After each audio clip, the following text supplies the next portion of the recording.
1634. Assoiffée de conquête, l'humanité a pris d'assaut l'enfer, engageant les forces démoniaques dans de terribles batailles dans les sous-sols de la Nouvelle Jérusalem. Au cœur des ténèbres, un frère rédempteur au don magique mène une expédition en compagnie de repris de justice. Ces héros, malgré eux, auront-ils la force de résister aux hordes de créatures maléfiques qui peuplent ces souterrains infernaux? Dans ce jeu de survie tactique, l'un des joueurs dirige le groupe d'humains qui explorent les lugubres couloirs de l'enfer et affrontent des flots de terrifiants troglodytes, alors que son adversaire incarne les forces démoniaques qui prennent d'assaut ces aventuriers.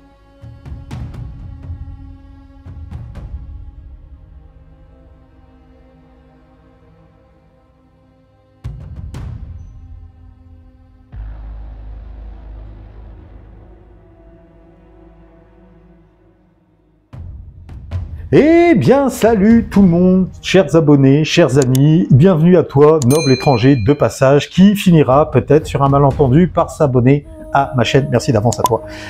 Je vous propose donc pour cette nouvelle vidéo ludique une partie de Claustrophobia, jeu de plateau avec figurines qui est sorti depuis un petit moment puisqu'il s'agit de la première version. Je vous invite à aller voir un petit peu sur le net de quoi il en retourne précisément. C'est un jeu asymétrique où deux joueurs s'affrontent, un qui va incarner les forces humaines et l'autre qui va jouer les forces démoniaques. Asymétrique parce que les deux camps ne se jouent pas du tout de la même manière.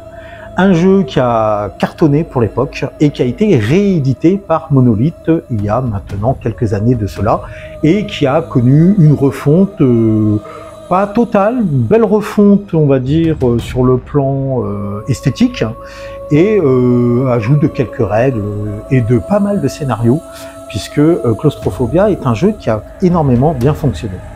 Moi ce que je vous propose, ça sera pas une partie classique puisque je vais jouer en mode solo. Je me suis concocté de mon côté un petit mode perso, voilà, parce que je voulais me faire plaisir tout seul dans mon coin, comme un sale égoïste que je suis.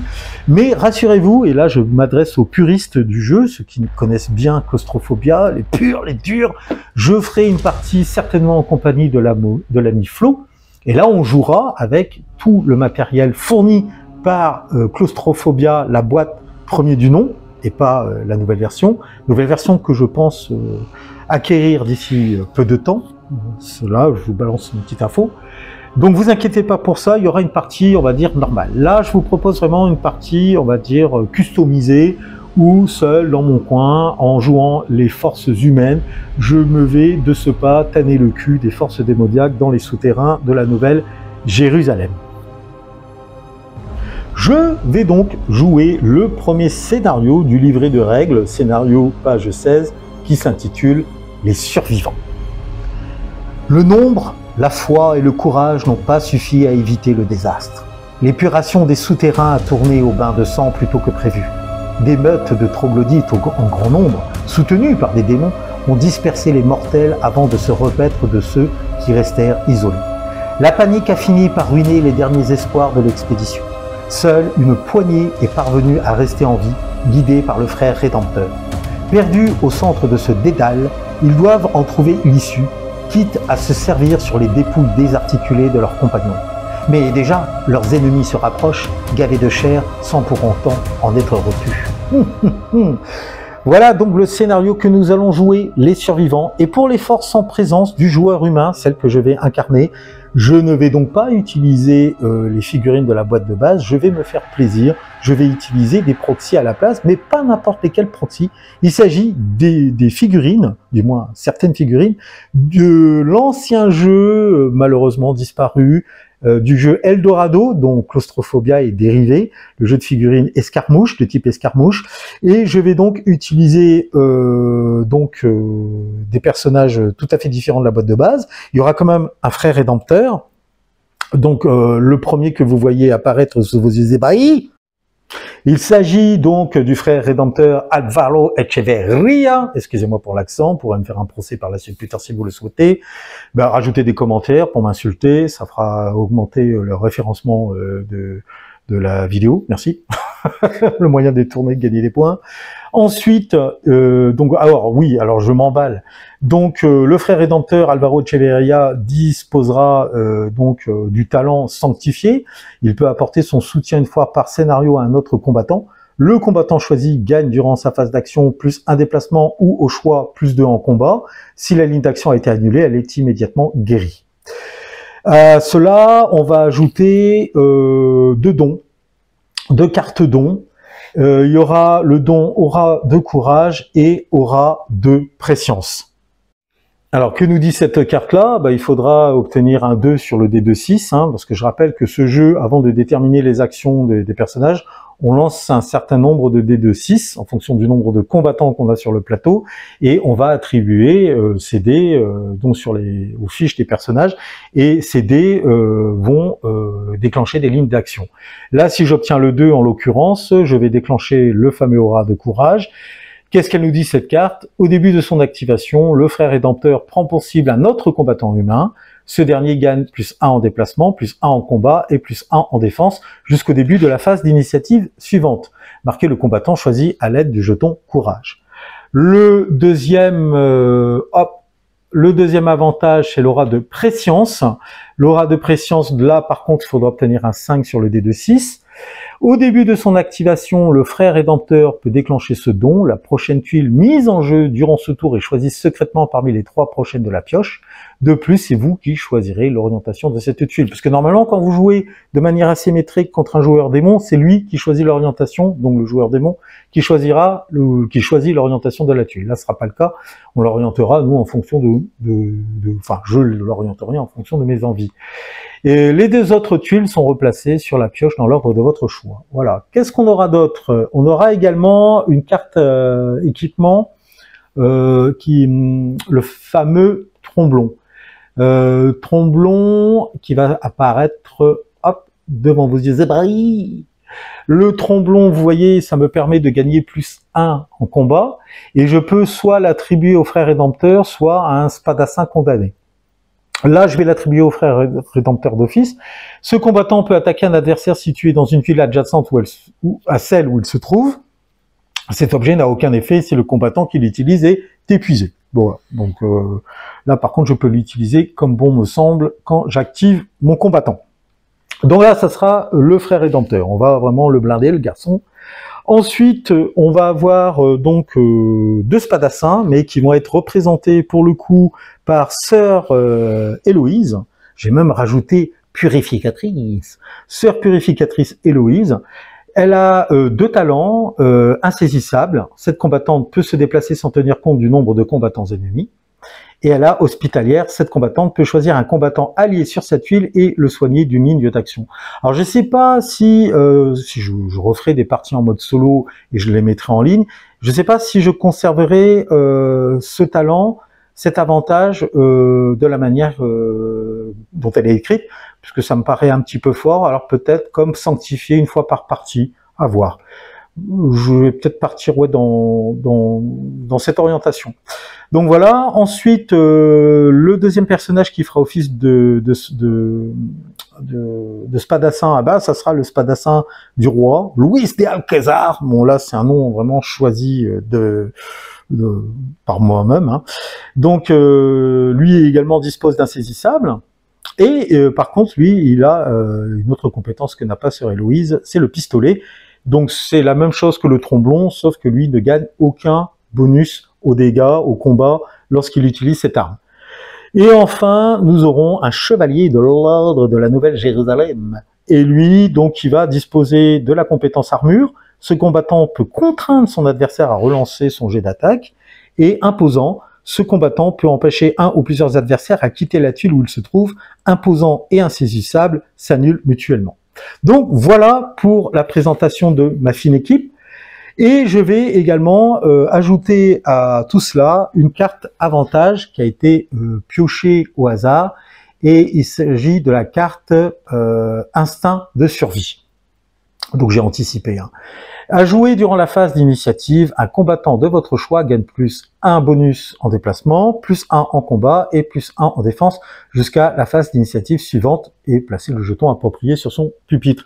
Alors je rappelle que les cartes avantages sont one shot. Quand vous les avez utilisées, vous devez les défausser. Vous ne pouvez pas les conserver tout le long de la partie. Donc à utiliser à bon escient. Pour les forces en présence, ben là c'est très simple, on va utiliser un tableau. Alors avant de passer au tableau que j'ai appelé le tableau des destinées, je vous fais apparaître la feuille récapitulative des profils de mon expédition, commandée par le frère rédempteur Alvaro Echeverria. Voilà. Alors n'hésitez pas à mettre en pause pour regarder en détail. Alors vous voyez quand même que j'ai quand même conservé, concernant les lignes d'action de chaque protagoniste, ce qui est fourni dans la boîte de base. Je me suis pas permis des fantaisies. Les seules fantaisies que je me suis permis, ce sont le fait d'avoir modifié quelque peu ce qu'on appelle leur capacité. Voilà, donc maintenant on revient donc aux forces en présence du joueur démon. Donc là c'est là que ça va changer puisque je joue en mode solo. Et donc pour cela j'ai créé une feuille à part. Donc j'ai appelé, attendez que je la retrouve, hop, là, le tableau de la destinée. Voilà, alors ça va s'afficher devant vous, on va regarder ça ensemble. Et donc, qu'est-ce qu'elle propose? Donc là aussi, il ne faudra pas hésiter à vous mettre en pause pour regarder ça en détail. La phase de menace, il faudra juste lancer un dé de 10 et appliquer le résultat ainsi obtenu. Alors, vous voyez, on a le calme avant la tempête. Alors, j'ai repris les termes qui apparaissent sur le plateau du destin du joueur démon, mais j'ai modifié évidemment ces effets. Donc je vais pas toutes les lire, mettez en pause pour regarder ça, on va regarder juste la première, les deux premières. Allez, le calme avant la tempête, si j'obtiens 1 sur mon dé de 10, malgré une tension croissante, rien ne se produit, vous ajouterez 2 troglodytes lors de la prochaine phase de menace, ok. 2 débris dans les profondeurs, des hurlements inhumains déchirent les ténèbres suivis de bruits sourds et confus. Désigné de manière aléatoire un combattant humain désorienté, il s'engage s'il le peut par une issue inexplorée.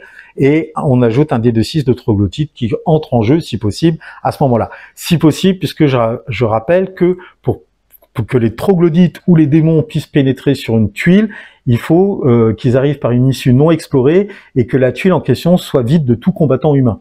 Ça fait partie de la règle et on le maintient comme tel.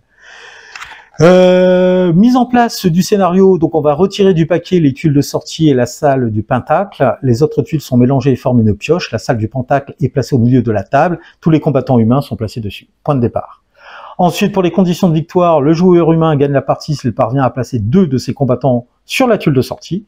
Le joueur démon gagne s'il parvient à éliminer tous les combattants humains. Tout autre résultat est un match nul. Concernant les règles spéciales, donc le filet d'air frais, afin de trouver la sortie, les combattants humains cèdent d'un mince filet d'air frais qui leur indique le chemin à suivre. Au début de la partie, placez le dé d'air frais à 10 faces à côté d'une issue de la salle du pentacle sur la face 1. Lorsque l'issue correspondante est explorée, on augmente la valeur du dé de 1 et le joueur démon place le dé à côté d'une issue non explorée de la nouvelle tuile. Lorsque la face 10 est visible, la prochaine tuile n'est pas piochée au hasard, mais on utilise la tuile de sortie. Si la tuile placée en jeu ne possède aucune issue non explorée, on place le dé d'air frais à côté d'une des issues non explorées de la tuile la plus proche. Si cette tuile comporte plusieurs issues non explorées, c'est le joueur démon qui choisit où il place le dé. En l'occurrence, là, comme je joue en mode solo, ça sera ma personne. Il augmente normalement la face du dé. À ciel ouvert, une fois un combattant humain arrivé sur la tuile de sortie, il est retiré du jeu. Aucun combattant du joueur démon ne peut être placé sur la tuile de sortie. Et enfin, ils n'en auront plus besoin. Après que le joueur humain a pioché sa carte d'avantage, il forme un paquet avec les cartes d'avantage restantes. Chaque fois qu'une tuile cache est placée en jeu, le joueur humain pioche une carte dans le paquet ainsi constitué et l'ajoute à sa main. Donc voilà pour le scénario Les Survivants. Autre point de détail que j'ai failli omettre, excusez-moi d'avance, je vais corriger ça tout de suite. N'oublions pas que là, le démon qui va intervenir durant la partie, il s'agit d'un démon chasseur souterrain. Sa carte profil va s'afficher. Donc vous voyez, déplacement de 2, combat de 1, défense de 4, santé de 4. Bon, c'est un petit démon, c'est histoire de se faire la main. Le chasseur souterrain gagne plus 1 en combat par ligne d'action annulée sur la carte de sa cible. Donc là, effectivement, plus sa cible est blessée, plus il va gagner en combat. Donc c'est vrai que là, c'est pas bon pour le joueur humain. Voilà, sans plus attendre, on va attaquer le jeu et on se retrouve à l'issue de la partie pour un petit débriefing rapide.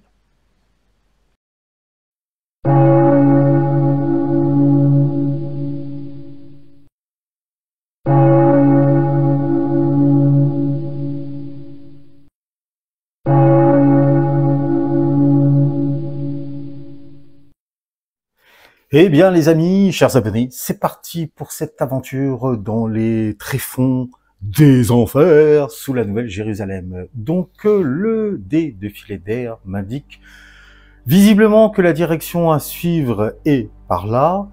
Et donc je vais commencer par lancer les 4 dés de 6. Je rappelle que chaque dé va pouvoir être alloué à chaque combattant humain pour déterminer leur ligne d'action sur ce tour de jeu. Je lance donc les 4 dés d'une main innocente. Donc j'obtiens un 1, un 2, un 6 et un 3. Donc je vais répartir ces dés et je vais voir donc qui va s'activer en premier, qui va être le premier. Donc j'ai réparti les dés et le 2 je l'ai attribué au frère rédempteur. Le 3 à Sœur Héloïse, le 6 au Spadassin et le 1 restant au Chevalier. Alors, du coup, là, sur ce premier tour, j'ai personne qui va se déplacer plus vite que la moyenne, parce que je rappelle que Sœur Héloïse et le Spadassin, en fonction de leur ligne d'action, peuvent se déplacer de 2 tuiles lors de leur activation. Là, ça va pas être le cas, ils vont tous se déplacer de 1. Par contre, je vais activer un des dons du frère rédempteur grâce au dé 2 que je lui ai attribué. Ça permet de déclencher l'aura de courage. Donc l'aura de courage, au début de son activation, le frère rédempteur prend pour cible un autre combattant humain. Ce dernier gagne plus 1 déplacement, plus 1 combat et plus 1 défense jusqu'au début de la phase d'initiative suivante. Marquez le combattant choisi à l'aide du jeton de courage. Et ben, je vais du coup marquer le combattant, plutôt la combattante qui est la plus proche du frère rédempteur. Ça sera Sœur Héloïse, donc qui va gagner plus 1, aussi le jeton de courage, hein, plus 1 à ses caractéristiques de déplacement, de combat et de défense jusqu'au tour suivant.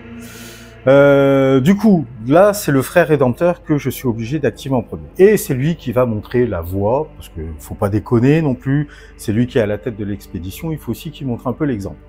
Donc, il va se déplacer dans la direction du filet d'air frais. Voilà, hardis combattants, frères et sœurs, suivez-moi, c'est par là que ça se passe. Donc, hop, je le fais avancer et je pioche d'une main innocente la première tuile que je vais dévoiler sous vos yeux. Et voilà où arrive notre frère rédempteur, dans un petit couloir fort sympathique, on va dire. Vous voyez, voilà. Alors je rappelle que la tuile du pentacle peut accueillir jusqu'à 5 combattants en même temps, 5 combattants de chaque camp, et les tuiles dites normales, comme celle-ci, peuvent accueillir jusqu'à 3 combattants de chaque camp. C'est important, c'est-à-dire que sur mes 4 lascars là, quoique si, je pourrais peut-être les amener tous les 3. Pourquoi? Puisque la sœur, elle, a gagné plus un déplacement, donc elle ne va pas s'arrêter sur cette tuile. Donc je vais arrêter l'activation de mon frère rédempteur, hein, il n'y a rien à combattre, hein, je rappelle l'action c'est déplacement puis combattre, ou inversement combattre puis déplacement. Là il ne se passe rien de spécial, je vais quand même, pour la forme, mettre le dé du filet d'air frais sur sa face numéro 2 dès que je l'aurai trouvé, parce que là je suis en train de psychoter comme un gros malade, voilà. Donc je mets fin à son activation et je vais activer Sœur Héloïse dans la foulée, puisque je rappelle, elle a un déplacement de plus 2 sur ce tour. Donc je décale ça, regardez cet effet hollywoodien. Donc Sœur Héloïse, pardon mon cher frère, hop, et deuxième action de déplacement, elle arrive ici. Je dévoile une nouvelle tuile. Et ça, ah, c'est pas bon ça. C'est pas bon ce genre de tuile. Il y a un symbole qui apparaît. Hop, je décale le symbole qui se trouve ici même. Et ça, cette tuile-là, alors je vous disais qu'on pouvait mettre 3 combattants sur une tuile. Et ben là, ça sera pas 3 combattants puisqu'il s'agit d'un couloir étroit. Cette tuile ne peut accueillir qu'un seul combattant par camp au lieu de 3. Voilà.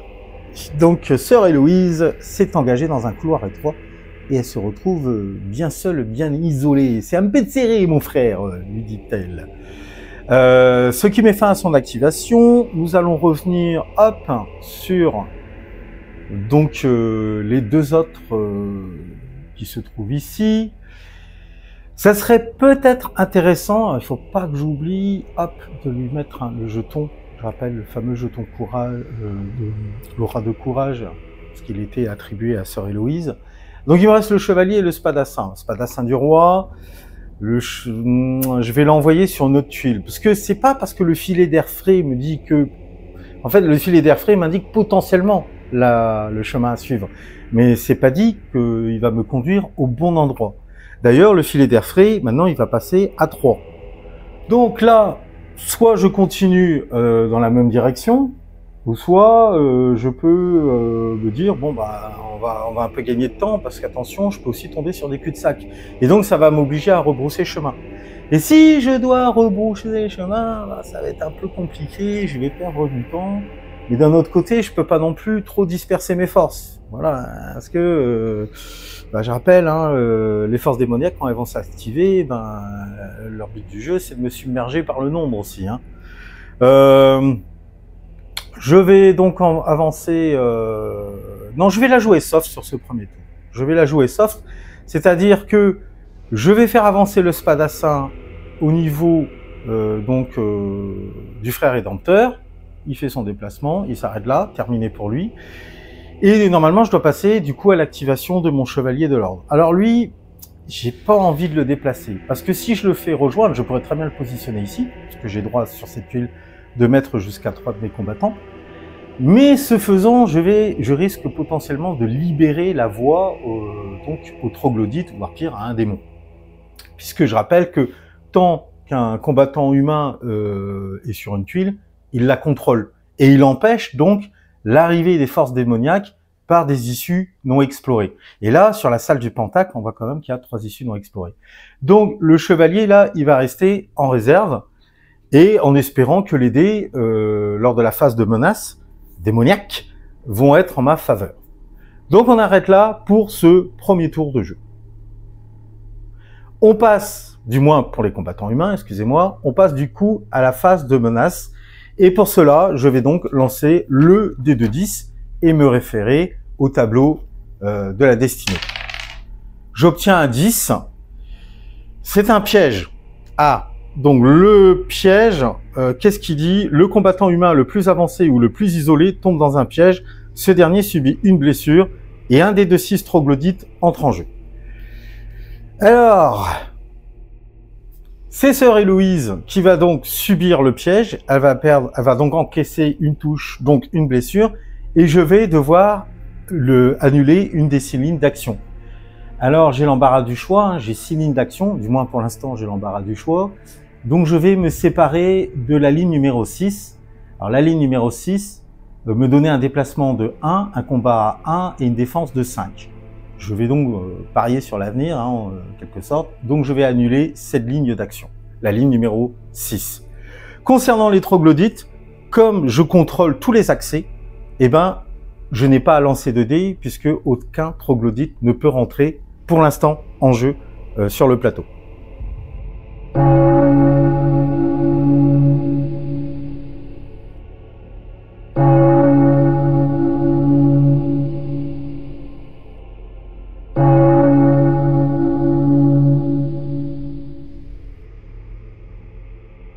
Oyez, oyez, mes bien chers frères, mes bien chères sœurs, un nouveau tour de jeu débute par la phase d'initiative des combattants humains et je lance donc de nouveau les dés d'action, c'est comme ça qu'on va les appeler.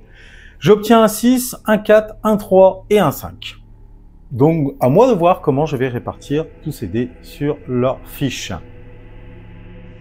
Alors, voilà comment j'ai réparti les nouveaux dés d'action. Il ne faut pas que j'oublie de retirer l'aura de courage, hein, puisque, vous voyez, il a été utilisé au tour précédent. Hein, ça ne fonctionne pas d'un tour sur l'autre. Donc, j'ai réparti les dés comme suit. Le 5, je l'ai attribué au frère rédempteur, ce qui va me permettre de déclencher son deuxième don, on va dire. Ça sera l'aura de préscience. Au début de son activation, le frère rédempteur peut déclencher ce don. La prochaine tuile mise en jeu durant ce tour est choisie secrètement parmi les 3 prochaines de la pioche.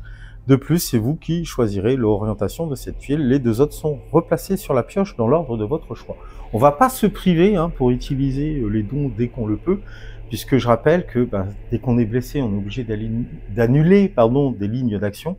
Et vous voyez bien que si jamais je perds le 2 et le 5 en ligne d'action, je ne pourrai plus activer ces dons qui sont quand même fort pratiques. Du coup, le 4, le dé numéro 4, je l'ai attribué à Sœur Héloïse, qui lui donne encore un bonus un déplacement sur son activation.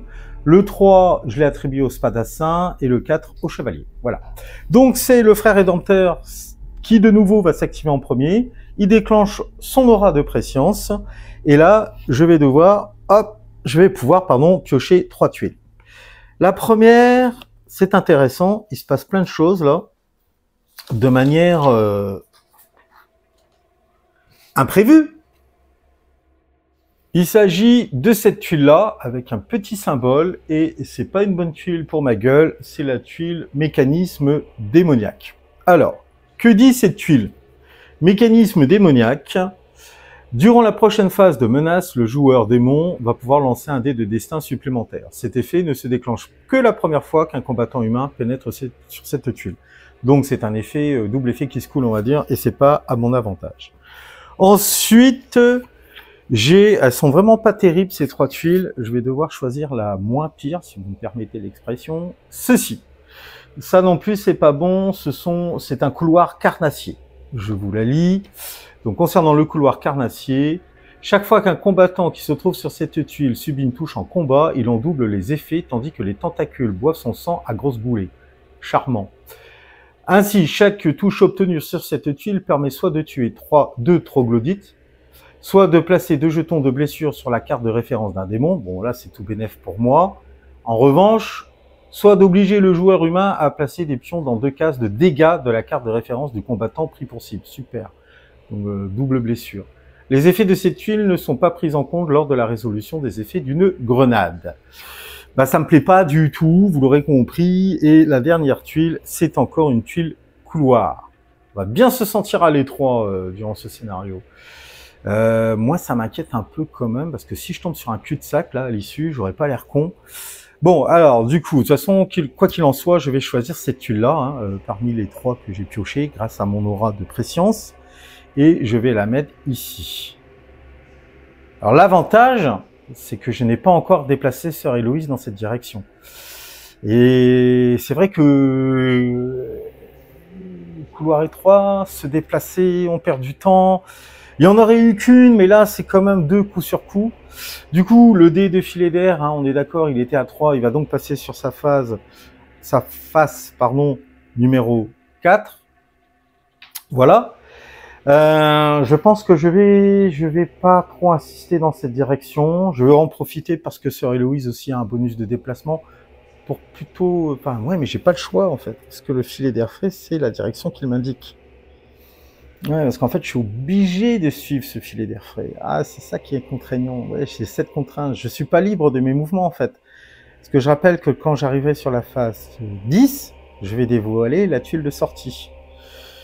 Voilà, on va dire, grâce à Sœur Héloïse, je fais 2 déplacements, je vais pouvoir dévoiler une nouvelle tuile, donc on arrivera à la phase 5 du dé du filet d'air, donc on a fait la moitié du chemin.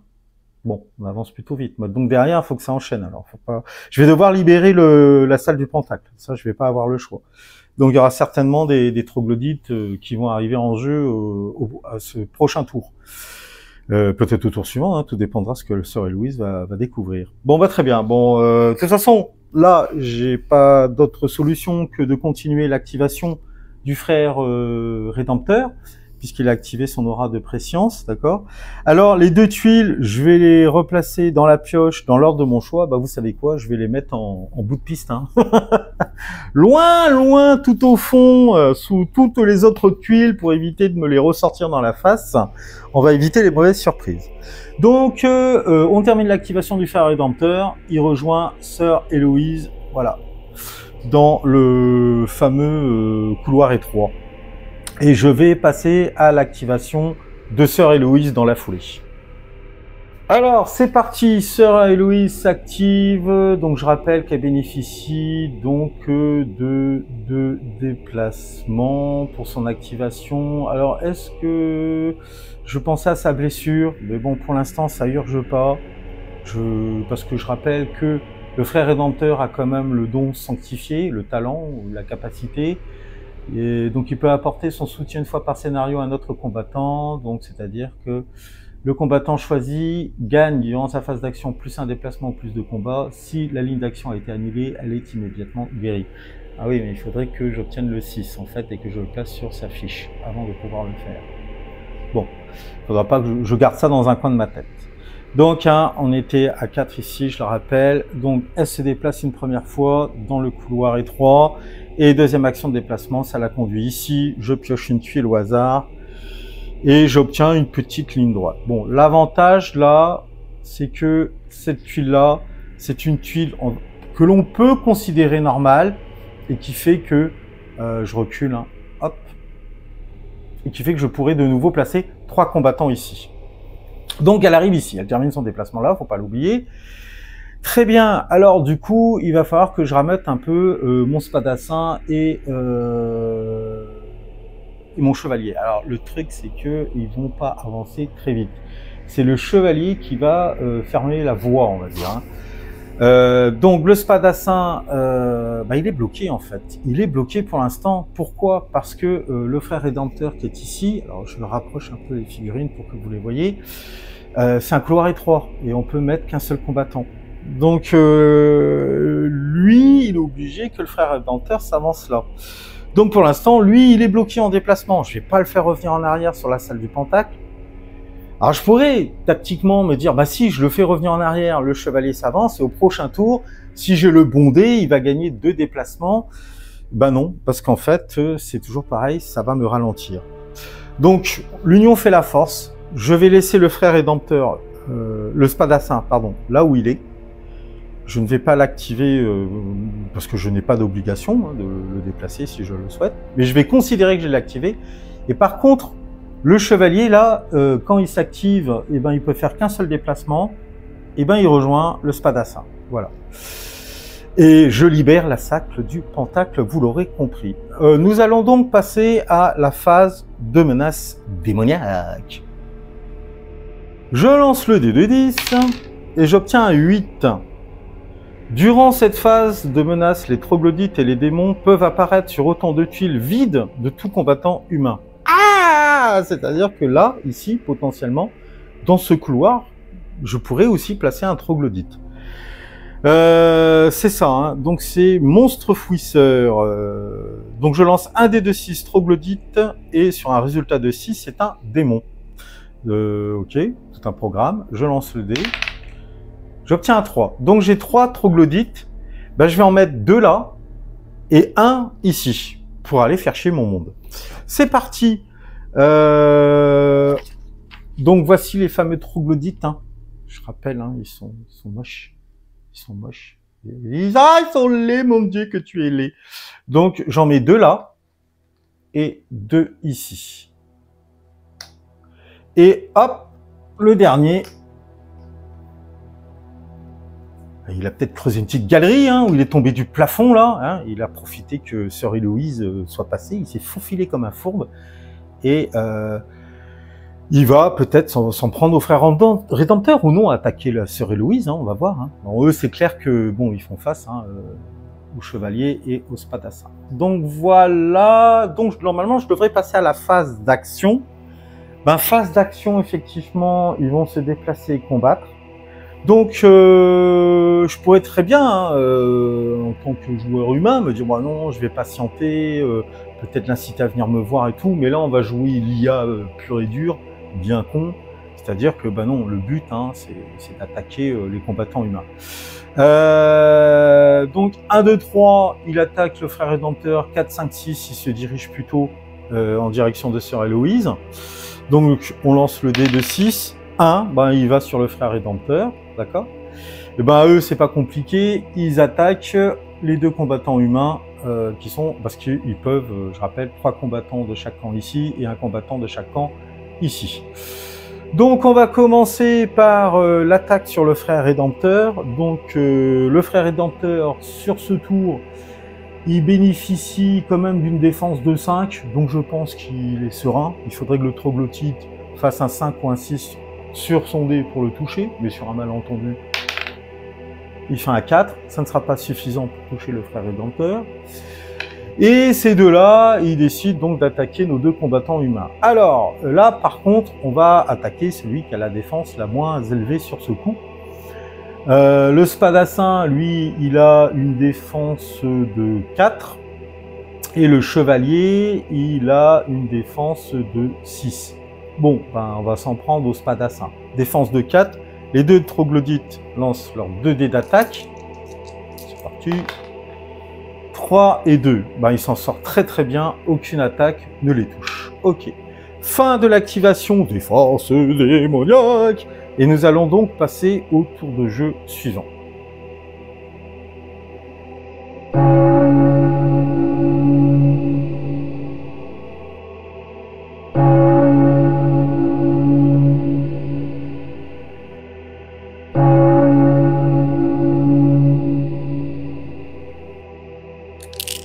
Tour 3, je lance donc les dés d'action et j'obtiens des petits résultats, 2, 1, 1, 4 et 1, 5 que je vais de ce pas répartir sur les fiches profil de mes combattants.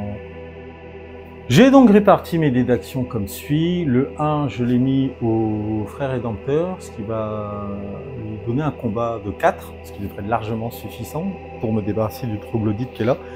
4 dés en attaque. Sœur purificatrice Héloïse, je lui ai attribué le 5, donc elle gagne encore le bonus de déplacement de plus 1. Le spadassin, je lui ai attribué le 4, ce qui lui donne un combat de 1, mais un déplacement de 2. Et enfin, ce qui va pas me servir à grand chose, de toute façon d'avoir un déplacement de 2 à cause des couloirs étroits. Et le 1, je l'ai attribué au chevalier, là je le booste en combat, il va pouvoir lancer 4 dés d'attaque. On va commencer par le frère rédempteur, hein, il va s'activer puisqu'il faut qu'il se débarrasse un peu du troglodyte et qu'il libère aussi l'espace pour qu'au moins un des combattants puisse progresser. Donc je lance 4 dés pardon, en attaque et le troglodyte malheureusement, ben, c'est un petit, hein, il n'a pas beaucoup de défense, hein, il a 3 en défense. C'est largement suffisant puisque je fais 2 touches, donc je me débarrasse du troglodyte. Ça, c'était ma première action. Donc premier mort hein, chez les forces démoniaques. Et hop, il s'avance dans le couloir qui lui fait face. Fin de son activation. Ensuite, le frère là pourrait très bien s'en aller puisque j'ai 2 combattants humains et 2 combattants troglodytes. Là, la règle de blocage ben, s'applique. Hein, mais le frère rédempteur, ben, c'est ce que je disais en fait, même si j'ai un bonus de déplacement de 2 sur ce tour, il va pas me servir à grand chose parce que je vais devoir m'arrêter là avec le spadassin. Ce qui veut dire que mon chevalier va encore rester bloqué sur cette file jusqu'au tour suivant. Voilà, quoi qu'il en soit, il va tataner, c'est lui qui va s'activer en premier, il va tataner les 2 troglodytes. Et là, il lance 4 dés en attaque. Je crois que j'ai lancé un dé en trop là. Ah non, non, non, le frère rédempteur pouvait lancer 4 dés en attaque. Donc là, le chevalier idem lance 4 dés en attaque. Alors, ben, il fait 3 touches. Ce que je rappelle, hein, si j'ai pas de conneries, la défense des troglodytes de base est de 3. Si j'équivaut ou je dépasse cette valeur, donc je les touche et ils n'ont qu'un point de vie. Donc je tue les 2 troglodytes. Et donc et là je dis, hein, on peut s'imaginer un petit peu la scène, hein, puisque De toute façon, on peut recevoir qu'un seul combattant sur cette tuile. Et là, il dit au spadassin, vas-y, replie-toi, je couvre tes arrières.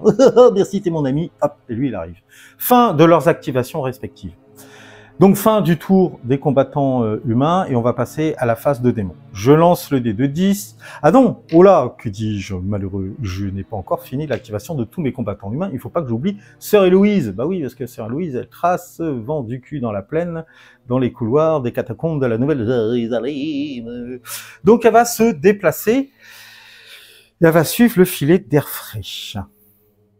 Très bien, donc on finit par l'activation de Sœur Héloïse pour la phase des humains. Donc je rappelle, hein, là le dé de filet d'air frais, donc c'était 1, 2, 3, 4, on était, donc ici c'est 5. D'accord. Donc Sœur Héloïse va s'avancer dans les ténèbres. Hop, je passe sur la phase numéro 6, si je dis pas de conneries. Attendez, j'ai un doute. Non, je passe sur la phase 5. On va pas trop vite en besogne. Voilà, le filet d'air frais était à 4, en fait, là il passe à 5 du coup. Et je dévoile une nouvelle tuile. Mais là, ma vie est nulle. Et je tombe de nouveau sur un couloir carnassier. Et là, j'ai pas d'autre choix que d'aller me positionner dessus. Alors je rappelle que ça, c'est pas bon, hein, dans les deux sens. Ça augmente les dégâts, les blessures dès qu'on est attaqué et touché. Alors au choix, soit j'ai par là, parce que j'ai deux issues non explorées. On va dire que je vais aller de ce côté-ci, d'accord. Je vais passer par là. Donc je pioche une nouvelle. Ah et voilà, bah putain, c'est dire au cauchemar. Je tombe sur une tuile, cul-de-sac de Montmirail. Voilà, donc évidemment le dé numéro 7, pardon, je peux pas le placer là parce que c'est un cul-de-sac, donc je vais pouvoir le placer à l'opposé puisque je vois qu'ici j'ai une issue non explorée. Et là, c'est pas bon du tout. Je perds du temps et en plus maintenant, ça met fin à la phase d'activation de tous mes combattants humains sur ce tour et on passe à la phase de menace des démons. Et là, c'est pas bon parce que je vais devoir lancer un dé de 10 et j'obtiens un 10. Et 10, le problème, c'est que... Oh merde, de nouveau, c'est elle. Bah, comme quoi, hein, c'est risqué d'envoyer toujours un combattant, un éclaireur comme ça, trop loin en avant, puisque je tombe de nouveau, enfin, elle tombe de nouveau dans un piège. Le combattant humain le plus avancé ou le plus isolé, ben, c'est Sœur Héloïse, subit une blessure, et un dé de 6 troglodytes entre en jeu. Et on va les faire entrer ici, puisque c'est elle la plus vulnérable. Donc, un dé de 6 troglodytes, je lance le dé de 6. Et attention, oh putain, il y a un bonus de plus 2. Bah oui, puisque au tour précédent, on était sur le calme avant la tapette qui disait que je devais rajouter plus 2 troglodytes à la prochaine phase de menace. Donc, 2 plus 2, ça fait 4. Donc je peux pas en mettre 4 ici, puisque je rappelle, hein, c'est 3 combattants maximum de chaque camp. Donc il y a quand même 3 troglodytes qui déboulent par ici. D'accord? Ça, c'est pas bon pour elle. Et le dernier troglodyte, lui, va rentrer par la tuile du pentacle. C'est parti. Ok. Donc je l'ai placé hein, déjà en avance. Eux, du coup, ils s'activent dans la foulée. On passe dans la phase d'action. Et le frère rédempteur, il est assez éloigné, hein, il est au-delà de cette tuile-là, et dans un couloir. Il entend au loin Sœur Héloïse crier parce qu'elle vient de se blesser à cause d'un piège. Et il entend en plus, l'instant ou au même moment ou l'instant d'après, des troglodytes qui rentrent en jeu. Il se doute bien que c'est pour l'attaquer elle. Donc il lui crie « Courage, Sœur Héloïse, j'arrive vers vous hein. ». Bon voilà, c'est du soutien moral, allons-nous dire. Je sais pas si ça va servir à grand chose. Et eux, ils s'avancent. Donc comme c'est pas un couloir étroit ici, hein, on est d'accord. C'est juste un cul-de-sac. Je vais donc pouvoir placer le nombre de troglodytes que je veux, donc jusqu'à 3 maximum. Et ils vont s'en prendre à Sœur Héloïse. Donc ils vont chacun lancer un dé d'attaque contre Sœur Héloïse. Et là, Sœur Héloïse, eh ben, elle a une défense de 3. Alors là, c'est pas bon. Alors déjà, oui, elle a été déjà blessée. Alors je rappelle qu'elle a perdu la ligne 6. Je vais perdre la ligne 1. D'accord? Elle a quand même 2 blessures maintenant. Attention, elle se défend du mieux qu'elle peut. Oh là là là là là là. Ah là là là, c'est pas bon. Ils sont en train de la tailler en pièces. J'obtiens un 6, un 5 et un 4. Toutes les attaques des troglodytes passent. Donc elle subit 3 blessures coup sur coup. Autant dire, elle est quasiment morte, la petite.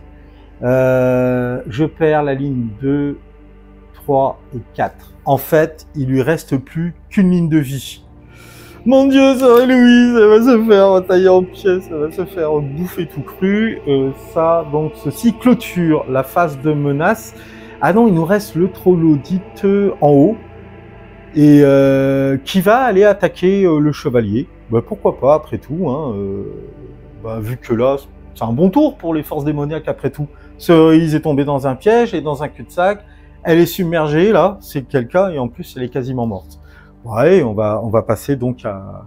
On va aller voir un petit peu le chevalier, lui, comment il va s'en sortir. Donc, notre troglodyte, hop, il s'avance donc sur le chevalier, hein, et il l'attaque, hein, voilà, il se sent pousser des ailes, après tout, il a entendu les copains, là, en train de se régaler, il dit, bah, ouais, pourquoi pas, moi non plus. Donc, il lance son attaque. Alors, par contre, là, le chevalier en armure, il a quand même une défense de 3. Donc, 3. C'est suffisant pour le toucher. Mais, le chevalier possède le talent armure. Ce combattant peut contraindre son adversaire à relancer son jet d'attaque. Ça t'apprendra, petite sous-merde, à vouloir t'en prendre à un chevalier de l'ordre de la Nouvelle-Jérusalem. Relance donc ton dé d'attaque. Ah ben, il fait un 6, ça l'a d'autant plus motivé. Ça t'apprendra, noble chevalier, à provoquer les gueux. Et donc, résultat des courses, ben, il est blessé. Notre chevalier est blessé malgré son talent d'armure. Alors, qu'est-ce que je peux aligner comme ligne Moi, je vais lui retirer la ligne d'action 6. Donc, déplacement 1, combat 1 et défense 6. C'est sa défense la plus haute, puisqu'il a le talent armure, donc je vais faire ce pari. Ah, notre chevalier est blessé. C'est vraiment un très très mauvais tour de jeu pour nos combattants humains. Et cette dernière action d'attaque, hein, audacieuse de la part de ce troglodyte affamé, donc met fin à ce tour de jeu. On va pouvoir attaquer le tour suivant, mes amis.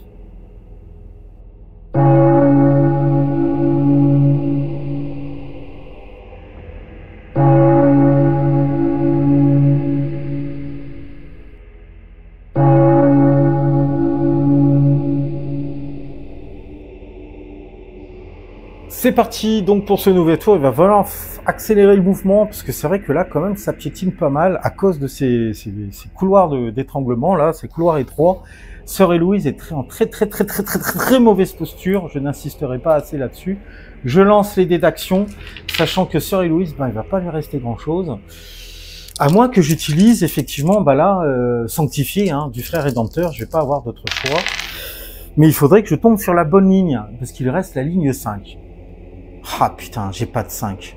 Oh, donc là, Sœur Héloïse va être épuisée. Elle va être épuisée et sa défense tombe à 3. Puisque le 5, j'ai pas de 5 pour mettre sur sa fiche. Aïe. Bon, donc du coup, pas de panique. Si je panique, est-ce que je peux faire avancer le spadassin rapidement? Il me faut un 4 ou un 5. J'ai ni l'un ni l'autre. Ah, donc tous mes combattants là ne se déplacent que d'une tuile. Oh, je vais perdre sur Héloïse. Ah, m'en voulez pas, hein, je suis la seule nana du bataillon, je vais la perdre, quoi, bordel. Bon bah tant pis, hein, bon lui il est aux prises avec un troglodyte, il va s'en débarrasser, ça c'est pas un problème. Je vais lui attribuer le 2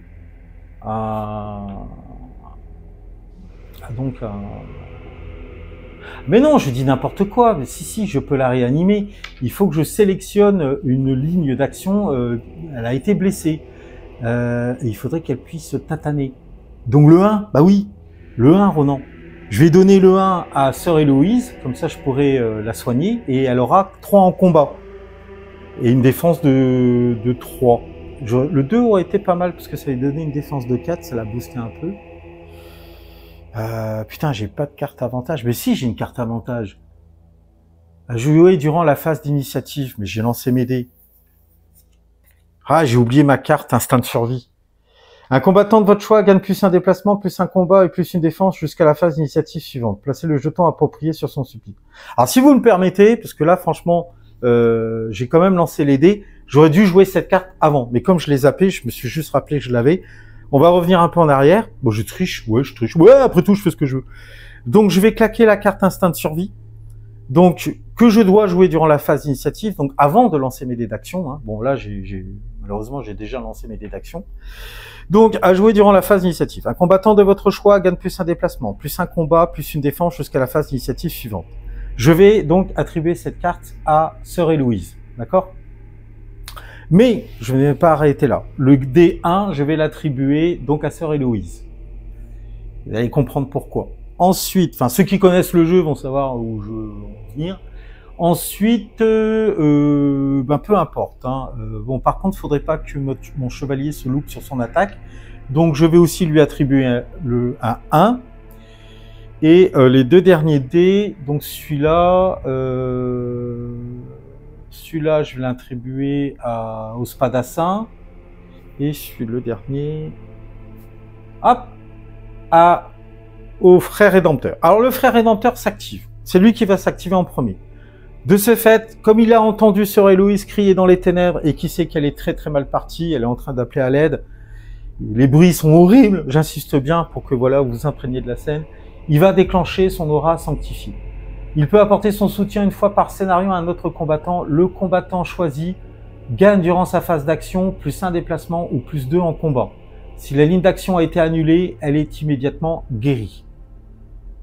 Donc, ça sera le 1, d'accord, que je vais guérir pour Sœur Héloïse. Du coup, elle va passer à un déplacement de base, 3 de combat et 3 de défense. Je vais booster son combat grâce à son aura, mais en fait, non, j'ai pas besoin de claquer ma carte du coup. Non, en fait, oui. Bon, je reviens un peu en arrière, excusez-moi. L'instinct de survie, je vais la mettre de côté pour l'instant. Parce que j'avais pas capté qu'en fait, elle aurait 5 de combat. Parce que je croyais que c'était plus un déplacement. Oui, mais j'avais pas vu, ou plus 2 en combat.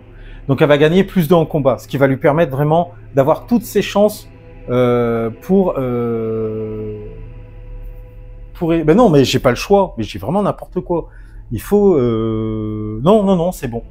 Je soigne sa ligne d'action 1. Donc en combat, de 3, elle passe à 5 et ça sera largement suffisant. Voilà. Donc la carte avantage, instinct de survie, je la conserve. Ça c'est fait. Et là, il va s'avancer de 1. Voilà. Fin de son activation. Lui, il va s'avancer de 1. On les active les uns après les autres. Donc le frère rédempteur, là vous le voyez pas, mais il est sorti du couloir étroit. Il arrive sur une tuile normale. Lui, je l'active. Le chevalier. Et lui, le chevalier... Bon 4 de combat, s'il n'arrive pas à haussir un malheureux troglodyte, je peux plus rien pour lui, quoi. D'accord, c'est parti. Donc 5, 6, 4 et 2, c'est largement suffisant. Il oscille le troglodyte et il peut enfin s'engager dans le couloir étroit à son tour et s'éloigner de la salle du pentacle, qui est quand même devenue dangereuse maintenant pour nos combattants humains. Et là, mes amis, on passe donc à Sœur Héloïse. Et Sœur Héloïse, grâce donc au don du frère rédempteur, elle sent toute cette énergie positive envahir son corps, la requinquer, et donc elle récupère un peu, récupère quand même un point de vie, et elle va lancer 5 dés en combat pour essayer de se débarrasser de ces connards. Donc elle lance 5 dés. Il y en a un qui va survivre, puisqu'elle fait... elle fait pas un score terrible. Elle fait 2-1, 1-2, 1-4 et 1-5. Donc elle en tue 2, ça c'est certain. Malheureusement, il va en rester 1. Ok, bon, c'est déjà mieux, parce que là, si on n'avait pas fait ça, c'est clair qu'elle y passait. Parce qu'on passe à la phase de menace. Je lance le dé de 10, j'obtiens un 5. Le 5, c'est griffe aiguisée. Les troglodytes sont frénétiques durant la phase d'action qui suit. Oh putain, merde. Plus aucun combattant possède le talent armure. Un dé de 6 troglodytes entre en jeu. Donc, je lance le dé de 6 pour les troglodytes. Et ils deviennent frénétiques. 6. Mon Dieu. 6. 6. J'ai 6 troglodytes qui rentrent. Donc, j'ai 3 qui arrivent ici. On est d'accord ?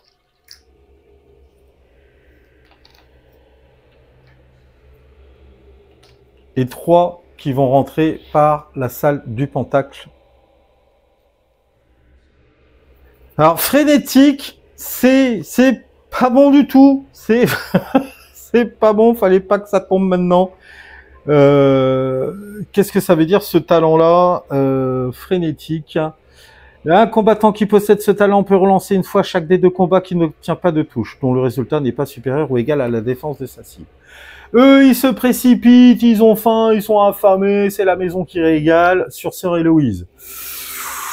Sœur Héloïse, une fille qui est morte. Lui se précipite sur le frère Rédempteur. Alors, je déplace un peu le personnage, hein, pour que vous voyez un petit peu quand même, parce que voilà, ça commence à devenir un peu le bordel, là. Et les trois là-bas, là, qui sont tout au bout, ici, ils vont se déplacer d'un. Parce que c'est tout ce qu'ils peuvent faire. C'est déjà pas mal. Ils se rapprochent en direction du chevalier qui s'est engagé dans le couloir étroit, je rappelle. On revient là, mes amis, et là, ça va être le drame. Imaginez la scène, ils lancent leur attaque sur Sœur Héloïse. Alors, Sœur Héloïse bénéficie d'une défense de 3. J'aurais peut-être dû claquer ma carte instinct de survie, après tout, parce que j'aurais gagné plus en défense, mais là, maintenant, bon, c'est trop tard. Donc, 3 à battre. Et ben, il y a 2 touches qui passent, et comme ils sont frénétiques, l'autre, il peut relancer son échec. 6 touches, 3 touches qui passent. Elle a pas assez de lignes de vie, il lui en restait plus que 2. Sœur Héloïse est massacrée par les troglodytes. Je perds un de mes combattants, et ça pue du cul. Bon, il faut que j'en sorte 2 hein, pour remporter la partie. Hein. Lui, il attaque notre frère Rédempteur, donc il lance son dé d'attaque. Le frère Rédempteur, sur ce tour, bénéficie donc d'une défense de 3. Ah ouais, c'est pas élevé non plus. Donc notre troglodyte fait un 2, mais comme il est frénétique, il va pouvoir relancer son attaque. Il fait un 1. Ah, bon, ça va. Frère Rédempteur, là, tu vois, petit, tu te calmes là, d'accord, c'est moi le boss. Donc voilà, fin de la phase d'action des forces démoniaques, et on passe au tour suivant, et on vient de perdre Sœur Héloïse, paix et son âme.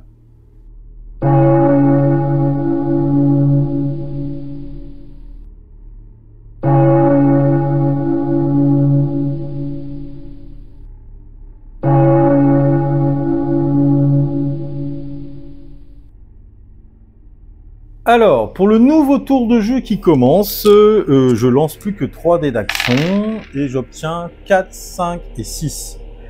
Alors, je vais pouvoir déclencher mon aura de préscience. Par contre, mon combat, quoique mon combat sera à 2. D'office, je vous le dis, le 5, je l'attribue donc au frère Rédempteur, parce que j'ai bien envie de savoir où on va maintenant qu'on a perdu notre éclaireuse préférée. Ensuite, j'ai un 4 et un 6. Alors le 4, je vais pouvoir l'attribuer au spadassin. Je vais le faire dans la foulée. Comme ça, il va gagner un déplacement de 2 et utiliser son pistolet. Et enfin, le dernier, le 6, ça va être attribué... Ah ben non, je peux pas, puisque mon chevalier de l'ordre a été blessé. Ah mince. Je vais devoir inverser les dés.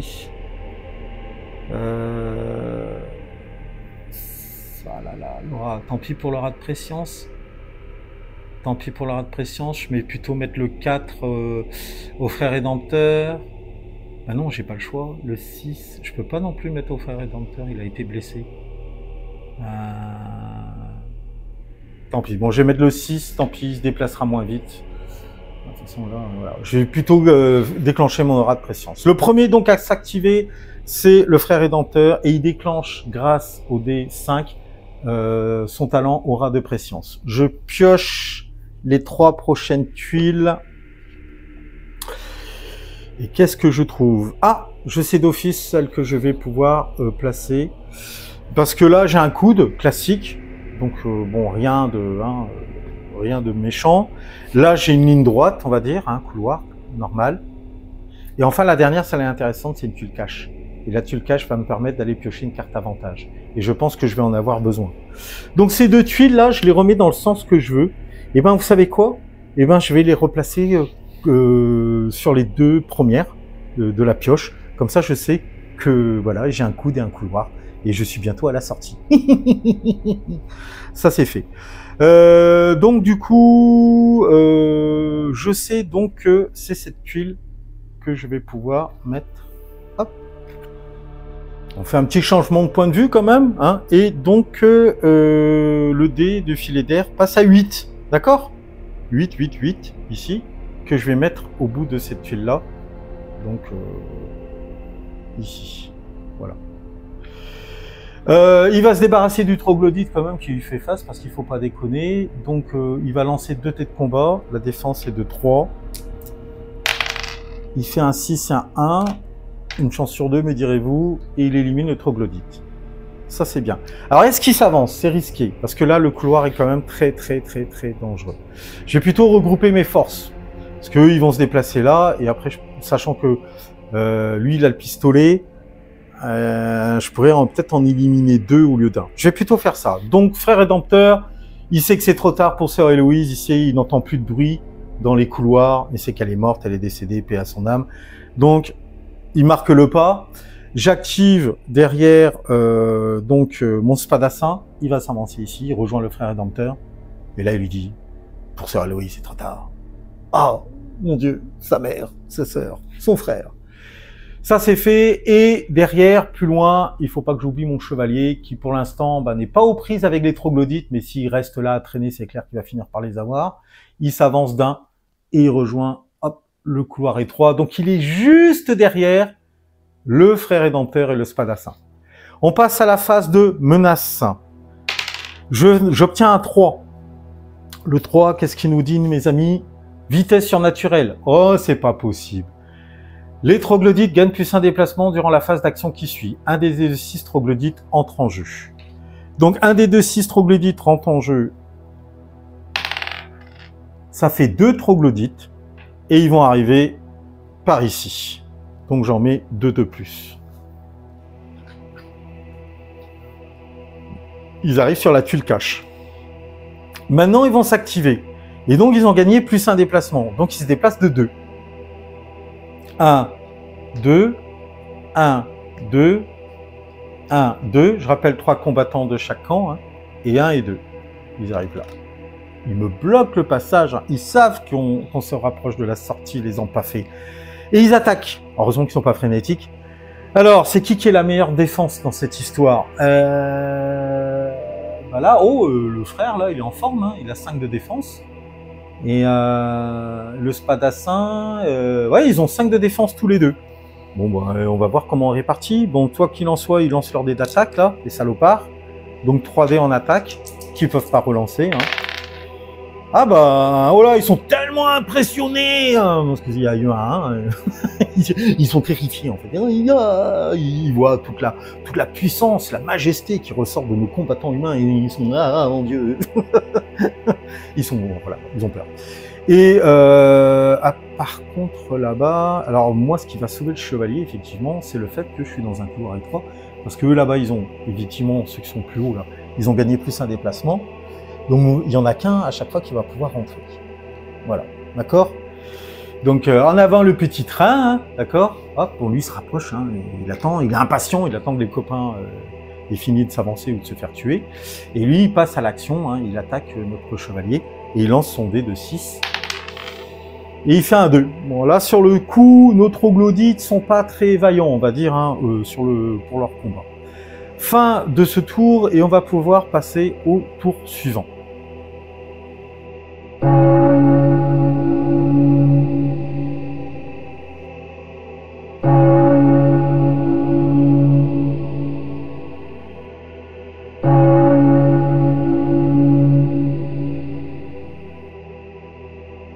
Je lance les dés d'action, je m'en manque un.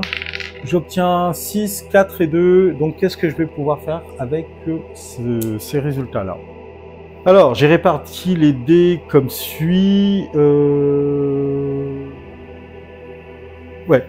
Le 2, je l'ai attribué au frère rédempteur, le 6 au spadassin et le 4 au chevalier. Je vais activer mon frère rédempteur qui est vraiment le joueur du match, hein, on ne va pas se mentir. Il va activer son aura de courage grâce aux 2 obtenus. Au début de son activation, le frère rédempteur prend pour cible un autre combattant humain. Ce dernier gagne +1 déplacement, +1 combat et +1 défense, jusqu'au début de la phase d'initiative suivante. Marquez le combattant choisi à l'aide du jeton de courage.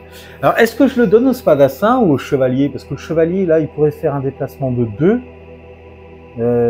et aller tataner, là, les 2 connards, là, qui sont ici. Je vais plutôt faire ça. Je vais donner au chevalier, d'accord? Comme ça, on va pouvoir tous se regrouper plus facilement.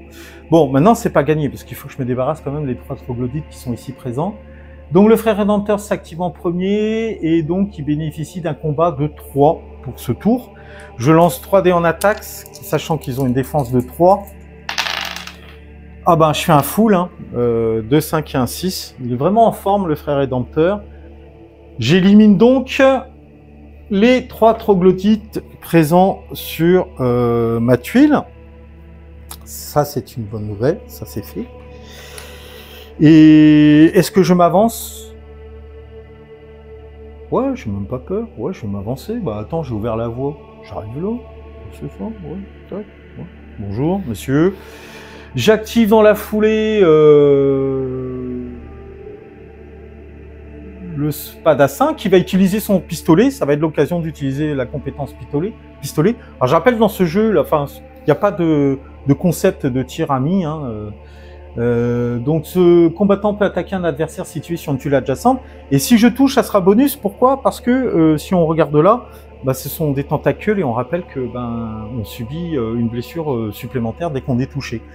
J'ai un combat de combien avec lui du coup sur ce coup? Ah, j'ai qu'un.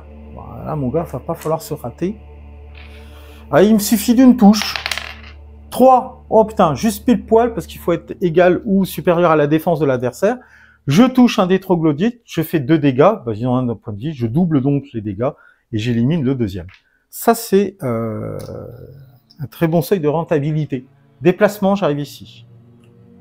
Et donc là, ils se retournent et ils appellent leur frère, hein, chevalier, frère chevalier, rejoignez-nous, la voie est libre.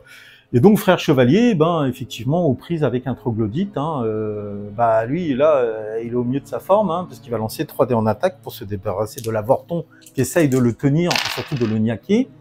Bon, il fait 2 réussites, c'est largement suffisant, il l'élimine. Et je rappelle que grâce à l'aura de courage, il a gagné un bonus de déplacement de +1. Donc il va faire 1 et 2. Salut les copains. Bonjour mon frère. Voilà, donc on sait que la sortie, elle est par là, dans cette direction. Ne perdons pas la foi, ne perdons pas courage.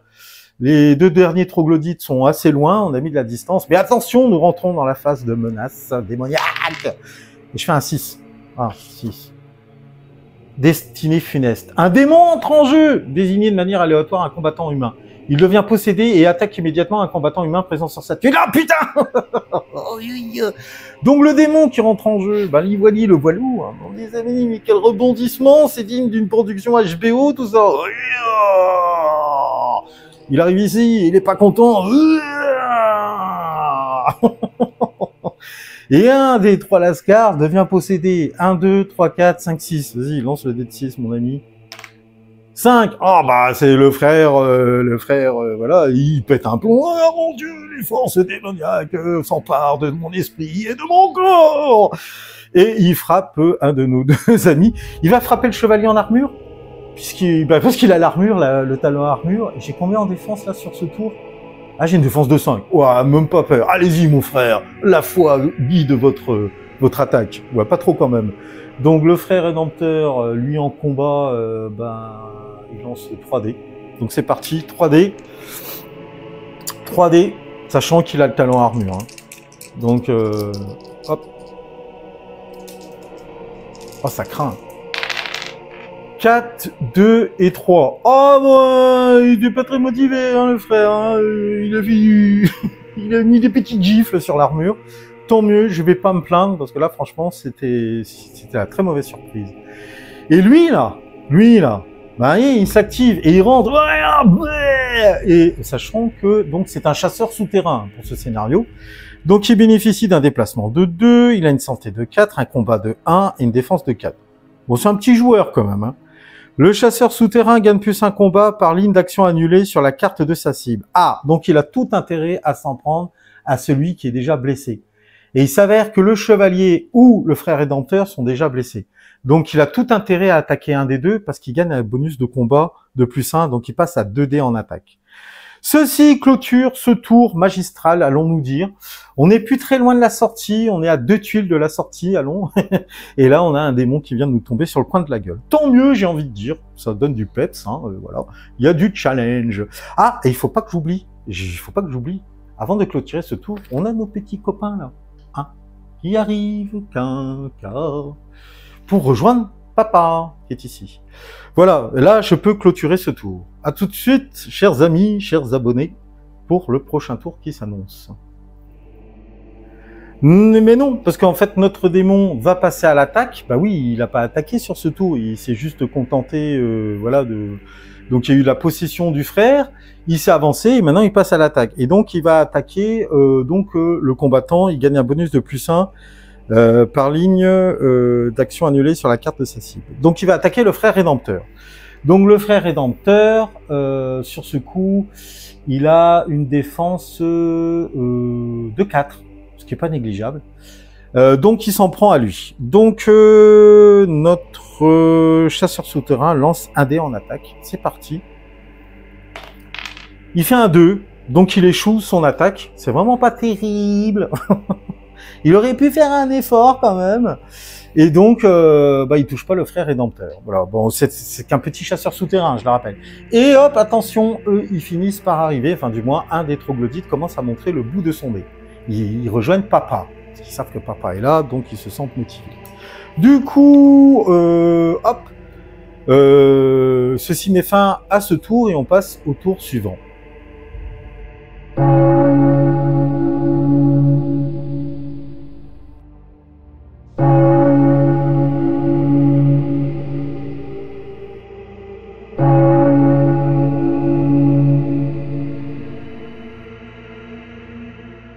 Donc nouveau tour de jeu qui commence, j'ai lancé mes dés, j'ai obtenu...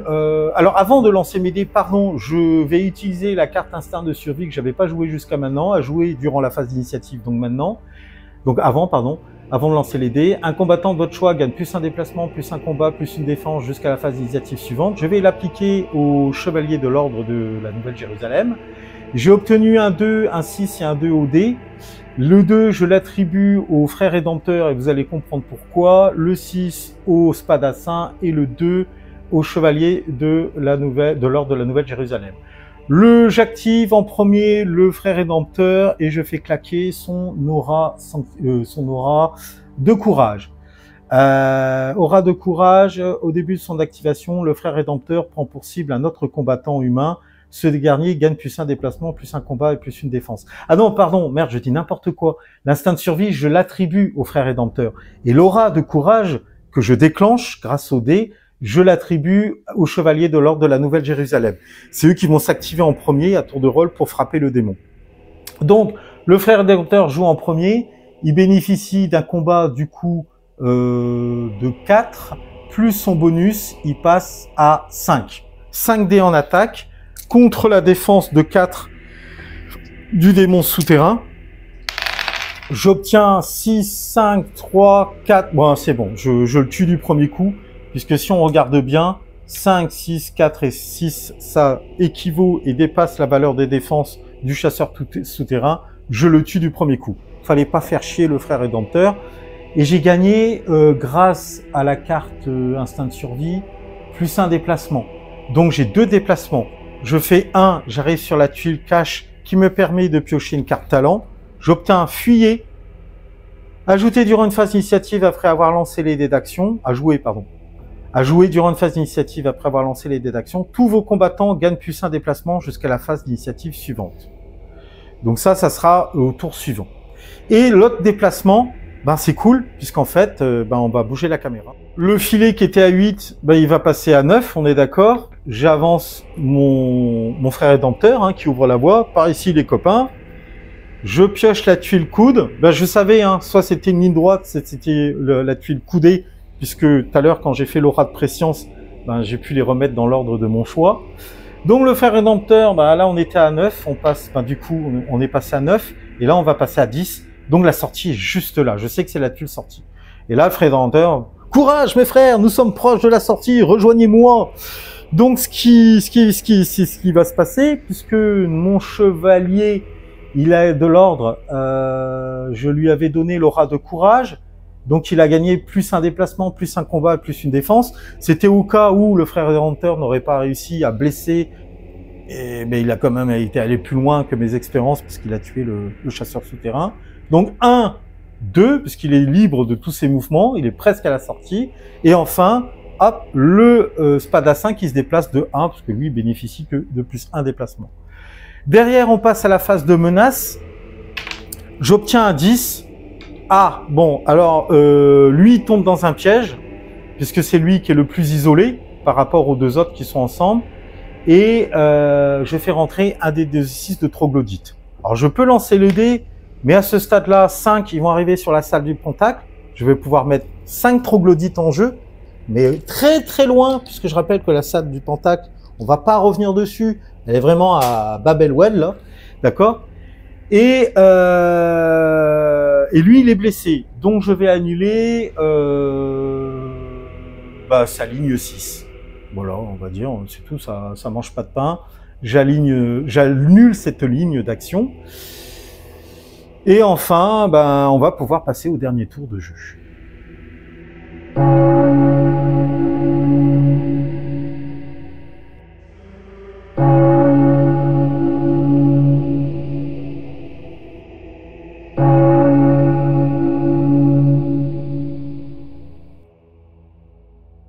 Dernier tour de jeu, je lance mes 3 dés d'action, hop, j'obtiens 3, 2 et 4, ça tombe bien, pas de 6, puisque je rappelle que les 6, chez tous mes combattants, sont des lignes d'action qui ont été annulées. Le 4, je vais pouvoir l'attribuer au Spadassin, qui va faire qu'il aura un déplacement de 2.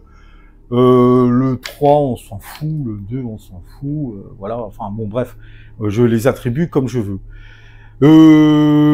J'active le chevalier en premier, donc je révèle la tuile, et effectivement c'est la tuile de sortie, la tuile qui nous libère tous, alléluia, alléluia, alléluia. Ça c'est fait, donc il arrive dessus, donc il est sauvé, donc normalement une fois qu'il arrive sur cette tuile on le retire, et je rappelle que sur cette tuile aucun démon, aucun troglodyte ne peut arriver. J'active dans la foulée le frère rédempteur, courage mon fils, il interpelle le Spadassin, et il lui dit ok viens on va ici, voilà. Donc voyez, j'ai rempli mon objectif de mission puisqu'il fallait que je parvienne avec 2 survivants combattants humains sur la tuile de sortie. Et lui, je vais pouvoir quand même le faire sortir sur ce tour puisque grâce au dé numéro 4, il a obtenu un bonus de déplacement de plus de 2, pardon, sur sa ligne d'action, 1, 2, et voilà, c'est même pas la peine que je fasse la phase de menace et la phase d'action démoniaque, puisque ils ont atteint tous les 3 la tuile de sortie. Ok, on va conclure sur cette petite game en mode solo. Et voilà les amis, ainsi donc se termine cette aventure dans les souterrains de la Nouvelle-Jérusalem. Notre expédition de survivants a fini par atteindre la sortie. Malheureusement, en cours de route, ils ont perdu Sœur Héloïse. Sœur Héloïse qui a servi d'éclaireur, qui s'est vraiment au péril de sa vie, s'est sacrifié, pourrait-on dire, pour que nos 3 survivants atteignent la sortie. Alors, celui qui a le moins joué, c'est quand même le Spadassin, voilà. Ouh! Et puis bon, lui, il a fait un peu le taf, le chevalier, il a retenu les troglodytes qui arrivaient dans le dos, il a tenu l'arrière-garde, mais l'homme du match, ça a été surtout le frère rédempteur, c'est la pièce maîtresse de cette expédition. Voilà, alors qu'est-ce qu'on peut dire? C'est un petit mode jeu solo sympathique, évidemment c'est plus agréable de jouer contre le joueur humain, puisque le jeu à la base a été conçu comme tel, c'est-à-dire un jeu asymétrique, joueur humain contre joueur démon. Mais n'empêche que là, ça me permet quand même de bien réviser les règles de placement, d'arrivée des troglodytes, respect du nombre de combattants par tuile, déclenchement des mécanismes des tuiles ou impact qu'elles peuvent avoir. On voit que le placement est hyper important dans ce jeu. Après, bon, évidemment, comme il y a tirage de dés, une grosse part de hasard, évidemment. Voilà. Concernant les cartes avantages, bah, la carte avantage, oui, instinct de survie, elle m'a bien été utile. Les auras de courage et prescience, j'ai pu les déclencher. Sanctifier, j'ai pu également la jouer. Bon, par contre, la dernière carte avantage, fuyer, bon, bah là, malheureusement, j'ai pas eu besoin de l'utiliser. Alors, sachant que effectivement, hein, ces cartes-là sont one-shot, hein, ces cartes avantages, vous les jouez une seule fois, puis après vous êtes obligé de les défausser, puisque bon, on a vu hein, qu'il existe des tuiles cash. Des tuiles cash, bon, il n'y en a pas non plus beaucoup, mais ça permet effectivement, dès qu'on arrive dessus, de piocher automatiquement une carte avantage. Il n'y a pas besoin de dépenser de points d'action proprement dite, de joueurs humains, heureusement d'ailleurs, pour aller récupérer ces cartes. Parce que c'est vrai que le jeu aurait très bien pu dire, ben, une action pour dépenser une action pour une interaction. Donc déclencher un mécanisme ou récupérer un objet. Bon là c'est pas le cas, il n'y a pas d'objet à récupérer, on pioche les cartes avantages direct sans se fouler, allons-nous dire. Voilà ce que je pouvais dire, on a eu affaire à un démon, voilà, bon c'est pas non plus le plus costaud de la boîte, hein. De toute façon je rappelle que ce scénario, le scénario Les Survivants, c'est le premier scénario du livret de règles, donc c'est vraiment pour se mettre dans le bain, pour apprendre les mécanismes du jeu, voilà. Donc chasseur souterrain, déplacement 2, combat 1, défense 4, bon un bonus s'il attaque des survivants déjà blessés, mais bon, on a vu que avec un dé en attaque... Ah mince, en fait, j'ai fait une erreur, j'aurais dû lancer 2 dés de combat, j'en ai lancé qu'un en fait, qui n'a pas touché, mais j'aurais dû lancer 2 dés de combat, j'ai oublié de jouer ce bonus, c'est un peu con. Vous voyez comme quoi, il y a toujours des petites astuces, des petits points de règle qu'on peut zapper. Et là, maintenant, j'y pense, mais c'est vrai que... En plus, je le dis, mais je le joue pas. Bon, c'est un peu con. C'est comme ça. J'espère que la vidéo vous aura plu. N'hésitez pas à lâcher un commentaire, hein, à partager, mais surtout à lâcher le j'aime pour soutenir l'effort de guerre. Donc, comme je l'ai dit hein, en vidéo d'introduction, ne vous inquiétez pas, je ressortirai ce jeu et je rejouerai avec les figurines de la boîte de base. Ça, c'est pour les puristes purs et durs, parce que là, j'ai joué avec des proxys. Enfin, des proxys, je rappelle quand même, ce sont des figurines de la gamme du jeu Eldorado, hein, et que Claustrophobia est dérivé de l'univers d'Eldorado, faut pas déconner. Voilà, donc je referai une partie asymétrique certainement avec le père Florent. On verra qui jouera le démon, qui jouera le joueur humain. Vous verrez, donc ça restera amusant. Sur ce, prenez soin de vous. Je vous souhaite vraiment de très bonnes fêtes de fin d'année. J'espère que la santé surtout, puis les cadeaux aussi, ça fait toujours plaisir. Faites-vous plaisir hein, si vous êtes seul. N'hésitez pas non plus à vous lâcher, hein, parce que voilà, on a droit aussi d'avoir ces petits plaisirs égoïstes. Voilà. Et je vous dis à très bientôt pour de nouvelles aventures ludiques. Et surtout, n'hésitez pas, si vous n'êtes pas abonné, à vous abonner à ma chaîne sur un malentendu. Voilà. Très bonne fête, à bientôt. Je vous embrasse très fort. Ciao, ciao.